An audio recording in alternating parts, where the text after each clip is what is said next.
revealing news from the House. They will not have the funding to continue. And its impact on small-town broadcasting stations. Our DC Bureau is live. A Florida man seeks help from a national point. I will say that video seems very over the top. After a traffic stop incident goes viral. And an 11-year-old soars new records. For the youngest female to hike the highest point in every state. Woo! From the highest point in the contiguous U.S. These stories and more coming up on Newsbreak. Good morning, South Florida. I'm Stephanie Tenia. And I'm Paula Sriñano. Today is Tuesday, July 22nd, 2025. Live from the Lee Caplin School of Journalism and Media in North Miami, this is Caplin News. The nation's capital is reacting this morning after huge funding cuts that include money for PBS and NPR. The House follows the Senate's lead, passing a Trump-backed plan to slash billions from foreign and public broadcasting, a move that could silence rural radio and TV stations. Caplin's DC Bureau reporter Rosaura Mendoza is live and brings us more details. Good morning, Rosaura. Good morning. What the House voted on and what the Senate had already approved includes funds that had already been allocated. But the White House went with the rarely used tactical rescission cut, which means it takes back funds allocated for specific purposes. In many small towns, public media is more than entertainment. It's often the only source of local news, weather alerts, and educational programming. This includes in Florida, where local stations outside of the major cities could lose so much funding that they will have to lay off employees, or even shut down entirely because the budgets are already thin, even with federal support. The biggest harm to losing federal funding will be at the station level, which means that of the hundreds of stations, public media stations that cross the country, small stations in rural areas are likely to go dark because they will not have the funding to continue. The House approved the package in a tie vote, 216 to 213, with just two Republicans breaking party lines. Supporters says it ran in unnecessary spending, but critics argued the cost to communities is too high. The Senate vote was also tight. Many of the stations of the local level that lost federal funds had in some instances lost state funding already. That is certainly the case for stations in Florida. Governor DeSantis has already eliminated almost $6 million in state money that was allocated for public broadcasting stations. With the federal cuts now in effect, some stations are looking at increasing the fundraisers effort or eliminating programs they're considering too expensive to run. Meanwhile, Democrats in both houses of Congress said they're looking at several pieces of legislation to bring back some of the funding that was lost. Reporting from Washington, D.C. and for Caplin News, I'm Rosaura Mendoza. A viral violent traffic stop in Florida is sparking a legal battle. William McNeil Jr., who was stopped by Jacksonville police in February, has hired civil rights attorneys Ben Crum and Harry Daniels. WJAX reporter Nicholas Brooks has more information. I will say that video seems very over the top in terms of the officer's behavior. Chris Carson is one of thousands of people reacting tonight to a video that has started a JSO investigation. The video shows a February 19th traffic stop. According to William McNeil Jr., it all started when an officer pulled him over, claiming he needed to have his headlights on in cloudy weather. I said, so what I did wrong? Yeah. He said, well, for one, your headlights are off under this weather. The driver says he questioned the stop and asked for a supervisor. That's when things escalated. Can you call your supervisor? All right, go for it. An officer breaks the car window and hits the driver in the face. The driver puts his hands up and asks, what's going on? But then another punch is thrown. Carson says the officer's use of force appears unjustified. I mean, it doesn't even sound like there was really any criminal behavior that was alleged on the part of the gentleman. I mean, it's a traffic stop. Happen hundreds of times a day. The video does not end there. Officers then take him to the ground. The driver said he got a chipped tooth, 9 stitches in his lips, a concussion, and even had short-term memory loss after. There definitely are circumstances where force can be warranted, but from everything that we're seeing in the context of this video, I don't really see it there. Frankly, it seems unnecessary. GSO released a statement Sunday saying it has launched an internal investigation into the incident. Carson says the legal issues go beyond just policy violations. He believes civil action may be possible or even criminal charges. We have seen cases over the years, I've handled cases where law enforcement officers are actually charged with crimes for things that they did in the course of their police work. That is something, albeit it's rare, but it certainly legally can happen. We did look to see if McNeil was facing charges. A man with the same name arrested that day pleaded guilty to driving with a suspended license and resisting an officer. I am Nicholas Brooks, Action News Jax. A hiking tragedy at Mount Washington after a man was found dead half a mile below the summit. Reporter Connor Clement from WMTW has the story. I just got notification that the helicopter was able to extract that body. This morning, after nearly 40 hours of searching, crews discovered Davis's body in this area, about a half mile down below the summit off trail. Davis and his wife were visiting the summit together Wednesday before he ventured off onto a trail alone. Lieutenant Mark Ober with New Hampshire Fishing Game said Davis had no plans to hike. Officials and Davis's wife just want to know what happened. She wants to know answers, and at this point, we really don't have any concrete answers. After he went missing, a state park employee talked to Davis briefly over the phone. He was able to describe his surroundings until his phone disconnected. This morning, shortly after Davis was located, his wife was notified. I guess there's a sense of relief for her as well, at least knowing, and not knowing that he's on the mountain alone for three days. Davis's body has been taken to the medical examiner's office where they'll determine his cause of death. The case of a missing girl in Central Florida is resolved this morning after a man admitted to her murder. Steven Stearns pleaded no contest to sexual assault in the murder of 13-year-old Madeline Soto yesterday near Orlando. Soto disappeared over a year ago, and while investigating, they found disturbing videos on Stearns' phone of him abusing the young girl. I have so much hatred in my heart, specifically for the creature that's sitting in this room today. And no matter what happens or what justice could be brought, it kills me that it doesn't bring me back.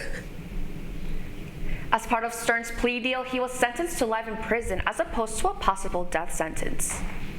The $6 million banana artwork that first gained fame at Art Basel here in South Florida was eaten by a visitor at the museum in France again. The artwork by Mauricio Catalan's titled Comedian consists of a real banana duct taped to a wall. On July 12, the museum announced that someone ate the artwork, but the security team quickly reinstalled a new banana. Since the fruit is perishable, it is replaced on a regular basis, and it's not the first time it has been eaten. The gallery decided not to file a police report. The Miami Marlins tried for a late-inning comeback against the San Diego Padres. That's still ahead, and so is the story. Absolutely priceless. I'll remember this definitely the rest of my life. A young girl climbs her way into the record books at just 11 years old. Newsbreak will be back in 2 minutes.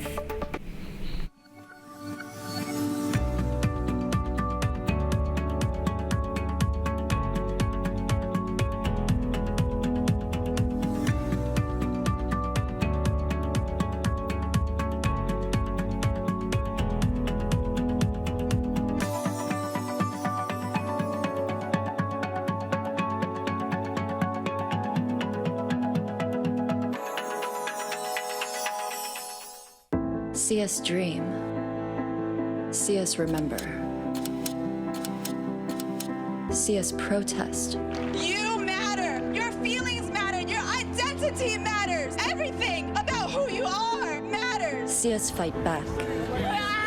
See us rebuild. See us shatter stereotypes. See us inspire. See us united. See us now. There are 16 million children struggling with hunger in America. That's 1 in 5 daughters, sons, neighbors, and classmates who don't know where their next meal is coming from. Yet billions of pounds of good food go to waste every year. It's time we do something about it. Feeding America is a nationwide network of food banks that helps provide meals to millions of kids and families in need. Visit feedingamerica.org to help them feed even more. Together, we can solve hunger. Together, we're feeding America.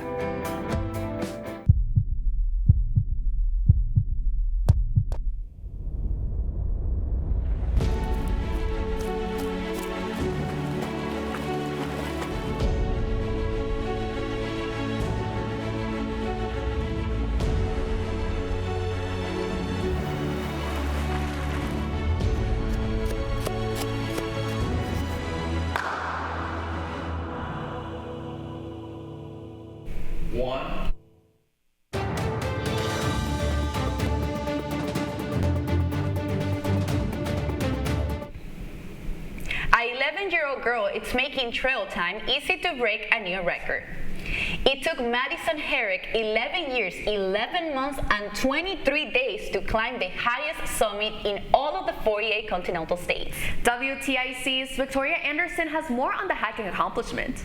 You guys obviously usually just do this, the two of you, right? Yeah. Yes. Hiking is Madison Herrick and her dad Jordan's love language. Dad's really fast, but I'm better. But the 11-year-old elevation expert and her dad found their climb up Mount Fristle Saturday a bit crowded. I'm her friend from school. Madison is my niece. She's my cousin. We're friends of their family. She's known as Nana and Papa. Madison is our granddaughter. Madison's uncle and aunt and her two cousins. And me. I met Madison on Mount Whitney, the highest point in California, and she told me about her goal 2 years ago. Wait, what goal? I'm going to hold the world record for the youngest female to hike the highest point in every state. Woo!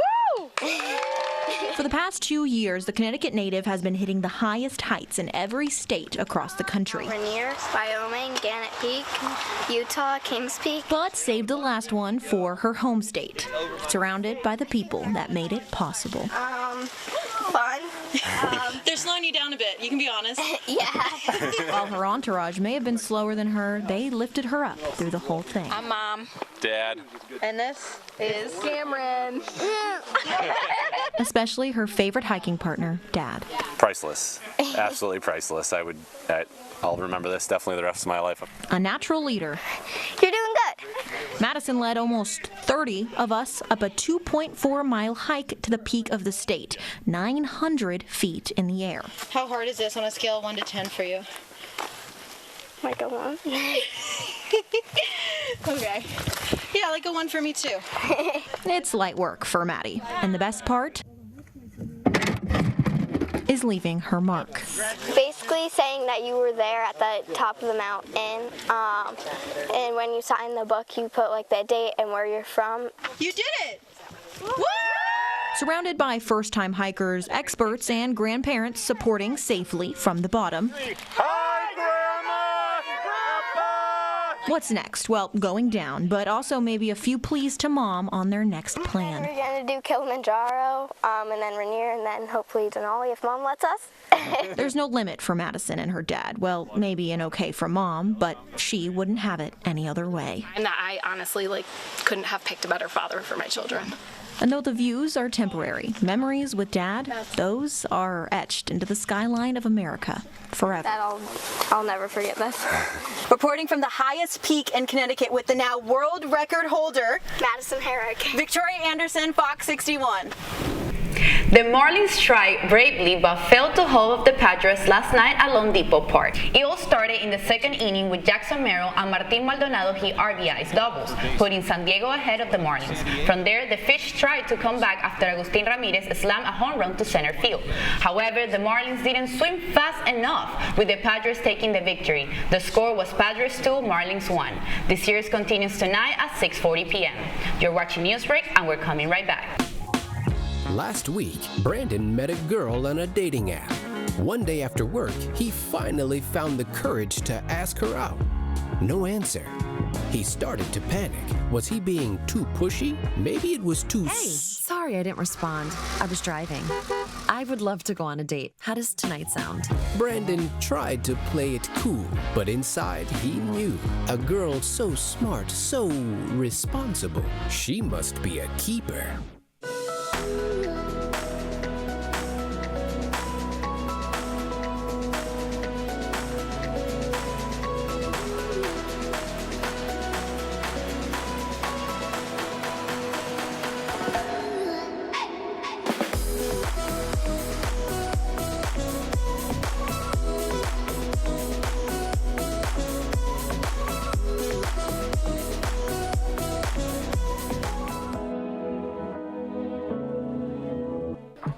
How do you know when you've made the right decision?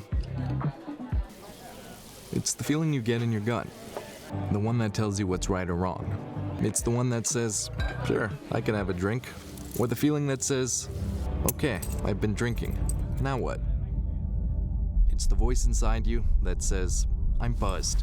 Better leave the car when it's time to go. Plan ahead. Catch a sober ride. Buzz driving is drunk driving. Every day. Every day. Millions billions of people are connecting. And even though we're overcoming obstacles, watching each other's backs, And banding together. we should still make an effort We should still make an effort. to get to know each other. On a deeper level. Father. Cosplayer, Mentor. actor. It's time we take a step forward. It's time we take a step forward. Come together and discover how accepting our differences can make us stronger. And that's all the time we have for Newsbreak. I'm Paula Sirignano. And Stephanie Tenia. Get more news anytime at Caplin News, at CaplinNews.fiu.edu.